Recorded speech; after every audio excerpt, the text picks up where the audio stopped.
Good morning from Porto Portugal. అందరూ ఎలా ఉన్నారు? చాలా చల్లగా ఉంది ఈరోజు పోర్టోలో. ఆల్మోస్ట్ 7 degrees అనమాట. 7 degrees పోర్టోలో అంటే అసలు చల్లగా ఉన్నట్టే. ఎందుకంటే మనం నార్దర్న్ కంట్రీస్తో కంపేర్ చేసుకోలేము. నార్దర్న్ కంట్రీస్లో 7-8 degrees అంటే వాళ్ళకి కొంచెం హ్యాపీగానే ఉంటుంది. మాకు ఇక్కడ కొంచెం చల్లగానే ఉంటుంది. చూడండి సముద్రం వెనకాతల ఎంత హ్యాపీగా ఉందో. చాలా బ్యూటిఫుల్గా ఉందన్నమాట ఈరోజు మార్నింగ్. చల్లగా ఉన్నా కానీ ఇప్పుడిప్పుడే సూర్యుడు ఉదయిస్తున్నాడు. చూడండి ఇక్కడ ఈ టెంపరేచర్లో మనకి 8 degrees 7 degrees టెంపరేచర్లో నాకు ఇంత చలి పెడుతుంది. నేను చెవులు కూడా కప్పుకున్నా, చూస్తున్నారు కదా. వెనకాతల చూపెడతాను వెనకాతల ఏం జరుగుతుందో. చూడండి వీళ్ళ ఆనందం చూడండి, ఎంత సంతోషంగా. ఇంత చల్లటి వాటర్లో, ఇంత చల్లటి వెదర్లో వీళ్ళు వాటర్లోకి వెళ్ళి ఎంజాయ్ చేస్తున్నారు. రోజు ఎవ్రీడే టెంపరేచర్ 3 ఉన్నా 4 ఉన్నా 1 ఉన్నా కానీ వీళ్ళు వాటర్లోకి వెళ్ళిపోతారు. చూడు చాలామంది. మనకైతే భలే చల్లగా ఉంటుంది. నాకైతే భలే చల్లగా ఉంటుంది 7-8 degrees అంటే. వీళ్ళు మాత్రం భలే ఎంజాయ్ చేస్తారు. చూడండి వేవ్స్ని క్యాచ్ చేయడానికి వాళ్ళ ఆనందమే వేరు. ఈ వీడియోని ఎందుకు చేస్తున్నానంటే కొన్ని కామెంట్స్ వస్తున్నాయి. ఆ కామెంట్స్ గురించి కొంచెం గైడెన్స్ ఇద్దామని. కామెంట్స్ ఎలా వస్తున్నాయంటే, సార్ మేము అప్లై చేస్తున్నాము కానీ రెస్పాన్సులు రావట్లేదు. లగ్జంబర్గ్ అప్లై చేస్తున్నాము, జర్మనీకి అప్లై చేస్తున్నాము, పోర్చుగల్కి అప్లై చేస్తున్నాము, జాబ్స్కి రెస్పాన్సెస్ రావట్లేదు అంటున్నారు. అంటే దీనికి కారణం 2 కారణాలు ఉంటాయి. ఒకటేమో మీ సీవీలో ఉన్న స్కిల్స్ వాళ్ళకి రిక్వైర్మెంట్ లేనట్టు, అదొకటి కారణం ఉంటుంది. రెండోదేమో మీ దగ్గర స్కిల్స్ ఉన్నా కానీ, ఎక్స్పీరియన్స్ ఉన్నా కానీ వాళ్ళు లోకల్ వాళ్ళని ఎక్కువగా ప్రిఫర్ చేస్తూ ఉన్నారేమో. ఎందుకంటే లోకల్ వాళ్ళని హైర్ చేసుకుంటే, లోకల్ అంటే ఇక్కడ ప్రజెంట్గా ఉన్న వాళ్ళని, అది ఇండియన్స్ కావచ్చు, చైనీస్ కావచ్చు, ఎవరైనా కావచ్చు, పోర్చుగల్ వాళ్ళు కావచ్చు, ఎవరైనా కావచ్చు. సో లోకల్గా ప్రజెంట్గా ఉన్న వాళ్ళని హైర్ చేస్తున్నారేమో. సో అది ఇంకొక రీజన్ కావచ్చు. సో ఈ రెండింటిని మిటిగేట్ చేయడం ఎలా? సంజీవని ట్రస్ట్లో రమణారెడ్డి అనే యువకుడు తన లైఫ్ని నిరుపేదల కోసం డెడికేట్ చేస్తున్నాడు. అతని గురించి ఇండియన్ ఎక్స్ప్రెస్లో కూడా ఆర్టికల్ వచ్చింది, మీరు చూడొచ్చు. మనలో చాలామంది చేయాలనుకున్నా చేయలేని మంచి పనులు తను చేస్తున్నాడు.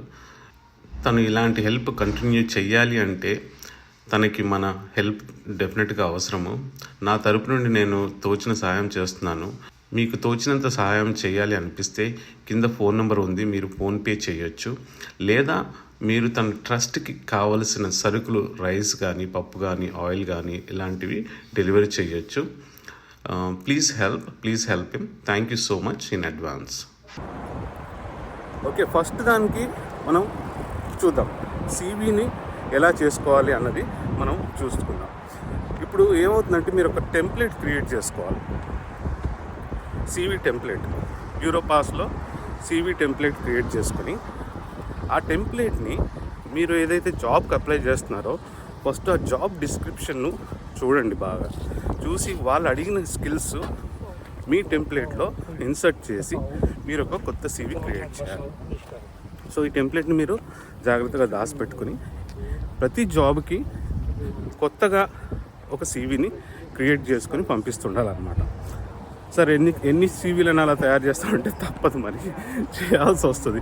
మరి ఫ్రీగా జాబులు రావాలి, డైరెక్ట్గా ఎంప్లాయర్ దగ్గర నుండి మనకి డైరెక్ట్గా జాబులు రావాలి, వీసా ప్రాసెసింగ్ అంతా వాళ్ళే చేయాలి, రిలొకేషన్ చేయాలి ఫ్రీగా అంటే ఇలాంటివి చేయాల్సి వస్తుంది.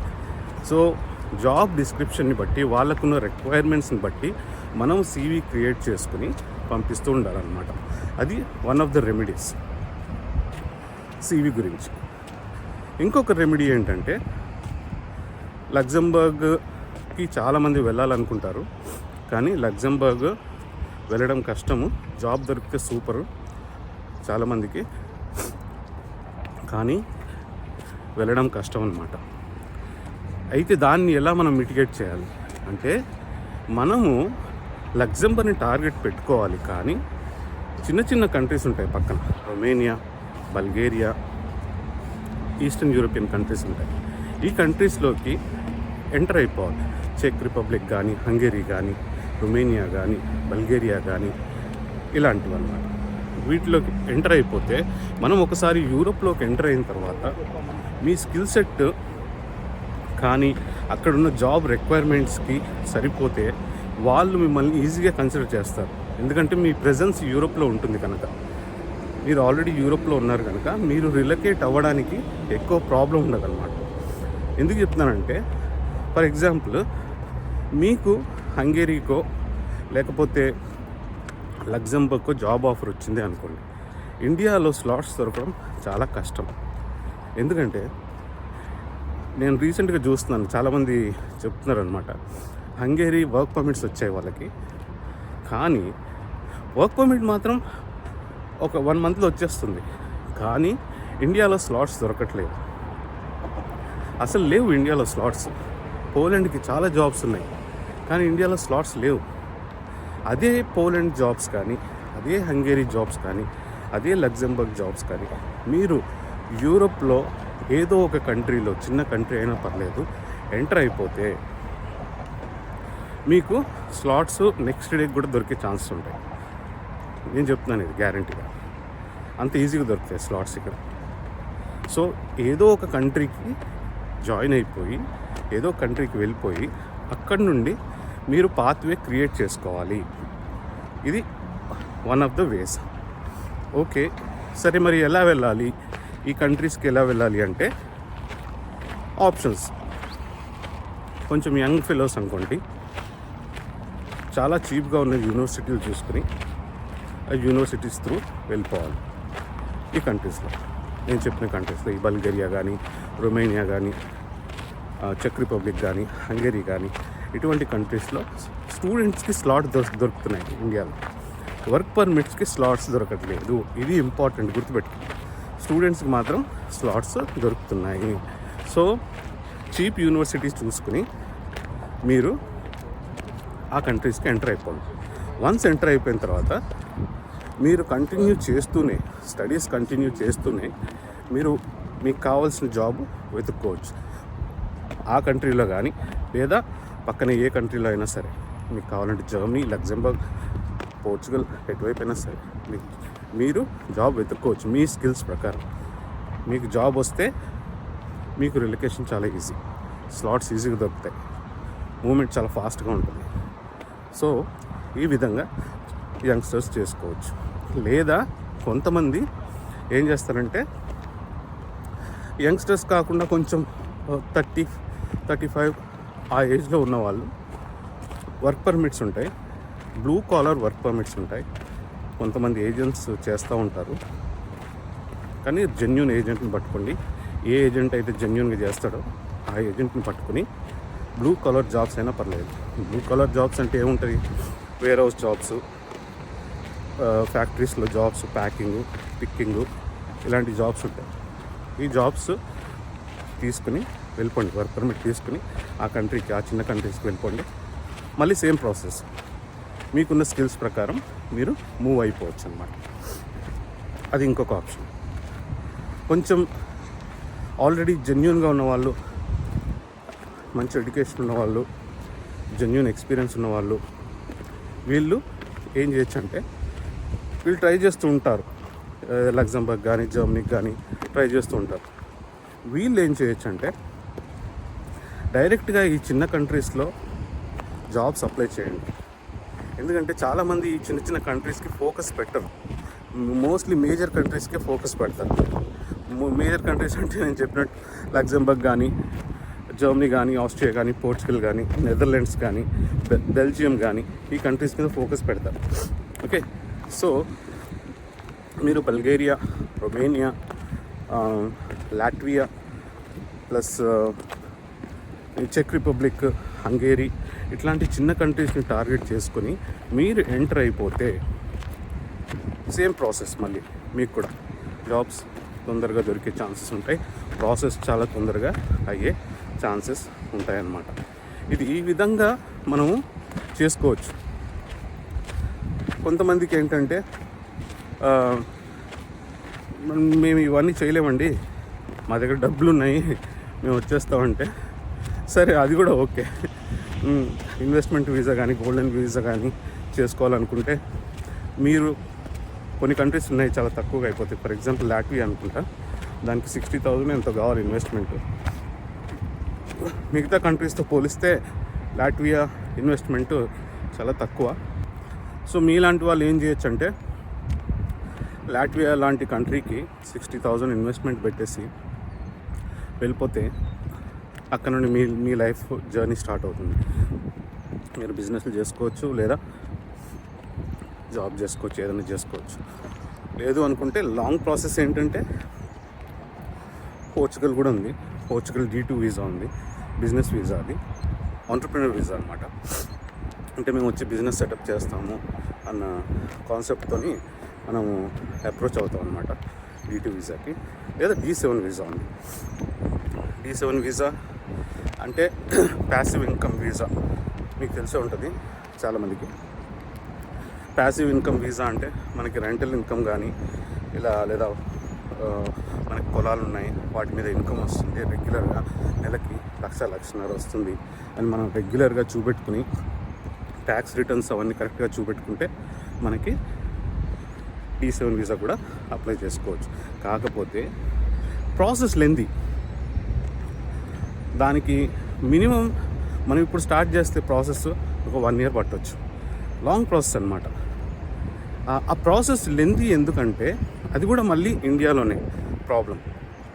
మీరు బయట కంట్రీస్లో ఉన్నారనుకోండి, బయట కంట్రీస్లో ఉన్న వాళ్ళకి ఈ ప్రాబ్లమ్స్ ఏమీ ఉండవు. ఓన్లీ ఇండియా నుండి అప్లై చేసిన వాళ్ళకే నేను ఇప్పుడు ఎక్స్ప్లెయిన్ చేసిన ప్రాసెస్ అంతా ఇండియా నుండి అప్లై చేసిన వాళ్ళకి. బయట కంట్రీస్లో ఆల్రెడీ మీరు ఉంటే మీకు ఈజీగా అయిపోతుంది ప్రాసెస్. కొంతమంది సింగపూర్ నుండి కామెంట్స్ చేస్తున్నారు, కొంతమంది UK నుండి చేస్తున్నారు. ఇలాంటి వాళ్ళు D7 D2 వీసాలు చాలా ఈజీగా చేసుకోవచ్చు. వాళ్ళకి జస్ట్ అట్లా చేసేసుకోవచ్చు, అంత ఈజీగా ఉంటుంది ప్రాసెస్. ప్లస్ రిక్వైర్మెంట్స్ కూడా ఎక్కువ అడగరు. ఇండియా నుండి అనగానే చాలా రిక్వైర్మెంట్స్ అడుగుతారు. ప్రూఫ్లు చూపెట్టు అంటారు. ఎందుకంటే మనం ఇండియాలో మన రెప్యుటేషన్ అలా ఉందన్నమాట. మన మ్యానిపులేషన్ రెప్యుటేషన్ అంత బాగుంది. సో ఆ విధంగా మనని కొంచెం స్క్రూటినైజ్ చేస్తారు. అది ఏం చేస్తాం, ఇంకా మన తలరాతలు అనుకోవాలి, ఏం చెప్పలేము దానికి. బట్ అదే ఇండియన్స్ కొంచెం బయట కంట్రీస్లో ఎక్కడైనా ఉంటే వాళ్ళకి ప్రాసెస్ చాలా ఈజీగా అయిపోతుంది. ఫర్ ఎగ్జాంపుల్ నన్నే తీసుకోండి.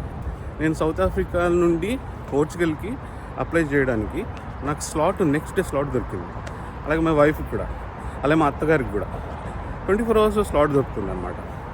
మ్యాక్సిమం అంటే 1 వీక్లో స్లాట్స్ దొరుకుతాయి వేరే కంట్రీస్ నుండి. అదే ఇండియా నుండి చూడండి, అసలు స్లాట్స్ లేవు, భయంకరం, అసలు స్లాట్స్ లేవు. సేమ్ వీసా మీద, నేను వచ్చిన వీసా మీదనే, టెక్ వీసా మీద ఇండియా నుండి 1 year పట్టింది జనాలకి రావడానికి. టెక్ వీసా అంటే హైయెస్ట్ వీసా అనమాట పోర్చుగల్లో, టాప్ లెవెల్ వీసా. ఈ వీసాకే 1 year పట్టిందంటే ఇంకా మిగతా వీసాల సంగతి ఏంటి చూడండి. సో అదనమాట విషయం. ఇంకొక విషయం అప్డేట్ చేయాలనుకుంటున్నాను. నేను రీసెంట్గా కొంతమంది ప్రొఫెషనల్గా దోపిడీ చేస్తున్నారు ఇక్కడ కానీ యూరోప్లో.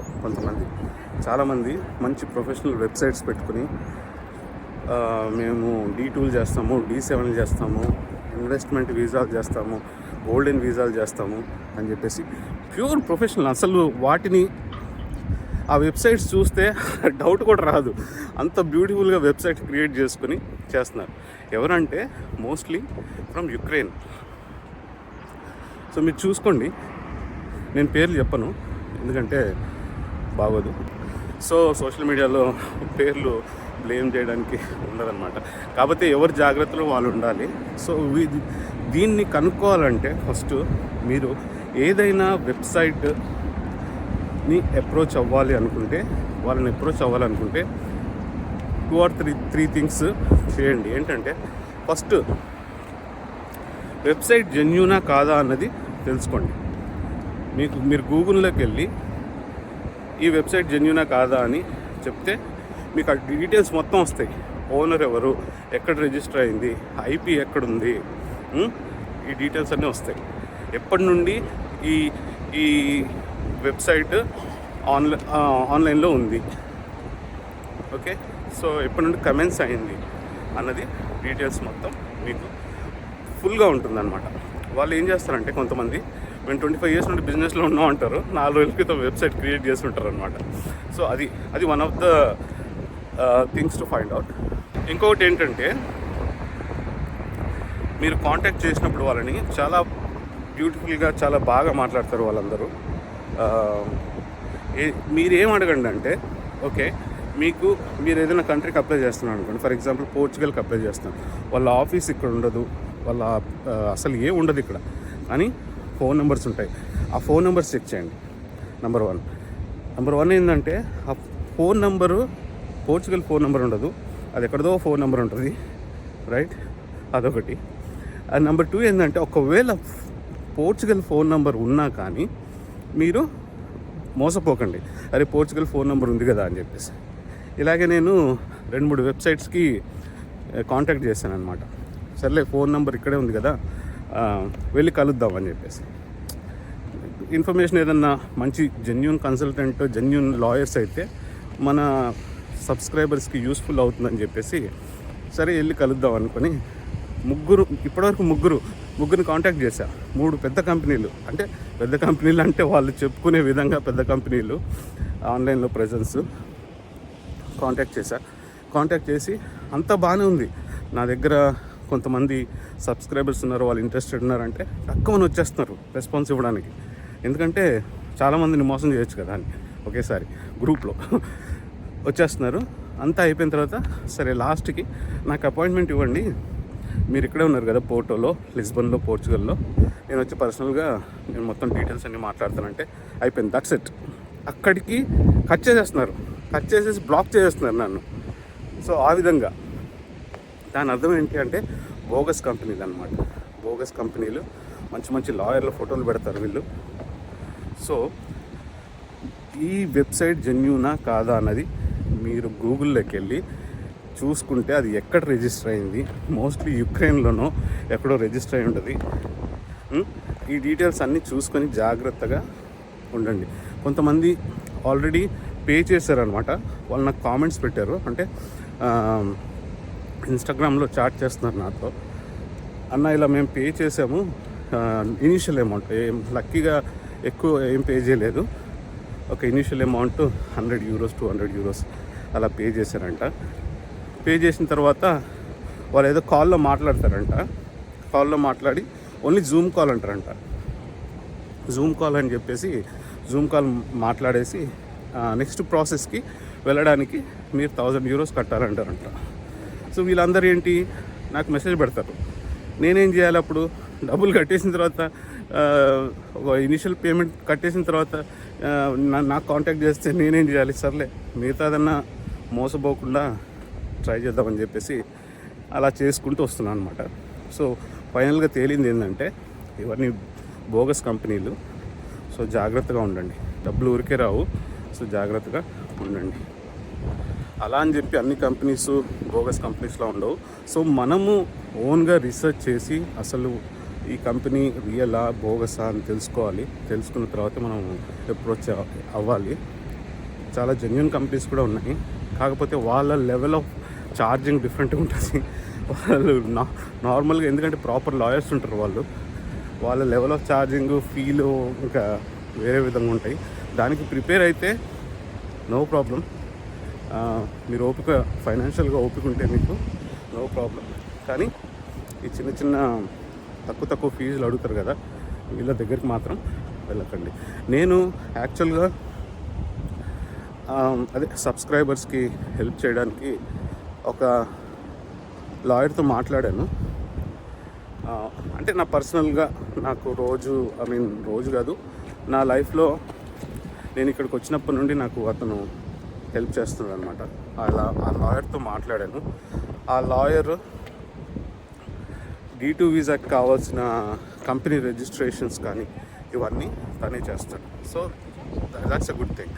కాకపోతే నెక్స్ట్ లెవెల్ ఏంటంటే D2 వీసాకి ఇంకా కొంచెం క్రిటికల్ డాక్యుమెంటేషన్ అవసరం అన్నమాట. ఈ డాక్యుమెంటేషన్ చేయాలంటే ఇమిగ్రేషన్ లాయర్ ఉండాలి. సో ఇమిగ్రేషన్ లాయర్ ఉండాలి, ప్లస్ ఒక రియల్ ఎస్టేట్ ఏజెంట్ కూడా ఉండాలి. రియల్ ఎస్టేట్ ఏజెంట్ ఎందుకంటే మనం D2 వీసాకి అప్లై చేసినప్పుడు మనం ఇక్కడ 12 months హౌస్ కాంట్రాక్ట్ ఉండాలన్నమాట, అది చూపెట్టాలి మనం. సో ఇంకా ఇద్దరిని కాంటాక్ట్ చేయాలి, ఇమిగ్రేషన్ లాయర్ని ప్లస్ ఒక ఏజెంట్ని కాంటాక్ట్ చేసి వీళ్ళు ముగ్గురు జెన్యూన్గా దొరికితే అప్పుడు మన వీసా ఎలా చేసుకోవాలన్నది నేను ఒక వీడియో చేస్తాను, ఎక్స్ప్లెయిన్ చేస్తాను. అప్పుడు మీరు హ్యాపీగా మీరే చేసుకోవచ్చు, డైరెక్ట్గా మీరు వాళ్ళనే కాంటాక్ట్ చేసుకుని చేసుకోవచ్చు అనమాట. సో ఇది సంగతి. నా వాకింగ్ అయిపోయింది, ఈ వీడియో చేయడం కూడా అయిపోయింది. ఆఫీస్లో బ్యాగ్ పెట్టేసి జస్ట్ అలా వాక్ వచ్చి ఇన్ ద మీన్ వైల్ ఏదో ఒక ఇన్ఫర్మేషన్ మనం ప్రొవైడ్ చేస్తే జనాలకు హెల్ప్ఫుల్ అవుతుంది, కొంచెం మోసపోకుండా ఉంటారు అని చెప్పేసి వీడియో చేస్తున్నాను అనమాట. ఈ వీడియో నచ్చినట్టయితే లైక్ చేయండి, షేర్ చేయండి, సబ్స్క్రైబ్ సబ్స్క్రైబ్ చేసుకోండి. అలాగే పక్కన గంట ఐకాన్ గట్టిగా నొక్కేయండి. మళ్ళీ వచ్చే వీడియోలో కలుద్దాం. అప్పటివరకు సెలవు. Thanks for watching. Bye from Porto.